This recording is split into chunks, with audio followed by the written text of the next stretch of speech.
உங்களுக்கு எவ்வளோ பணம் கொடுத்தேன்னு கேட்டார். சார் 10 லேக் ருபீஸ் கொடுத்தீங்க சார். ஓகே. எவ்வளோ டியூஸ் அப்படின்னாரு.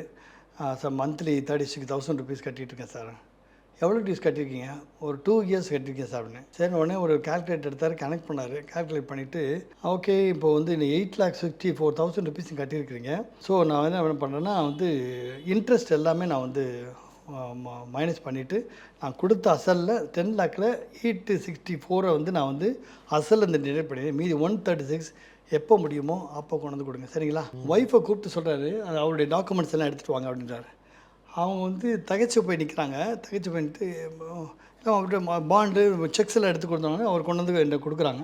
கொடுத்துட்டு ஒரு 4 செக் அவங்க எடுத்துக்கிட்டு இந்த 136 அமௌண்ட்டை நான் எடுத்துக்கிட்டுமா, எல்லாத்தையும் கொடுத்துருமா, அவர் கொடுத்துருவார். எல்லாத்தையும் வாங்கிட்டு என்ன பண்ணுறதுன்னு தெரியல. அவர் தேங்க் பண்ணுறதா இல்லை நான் ஆண்டவருக்கு நன்றி சொல்லன்னு தெரியல. I started crying like anything.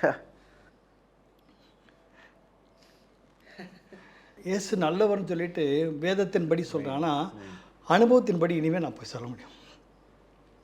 அவர் எனக்கு உண்மையுள்ளவராக இருக்கிறார். அவர் நல்ல சாட்சி கொடுத்துருக்கிறாரு. இனிமேல் நான் என்னோடய இவாஞ்சலிசம் மினிஸ்ட்ரி வந்து வேறு லெவலில் நான் கொண்டு போக முடியும். என்னால் ஐ கேன்.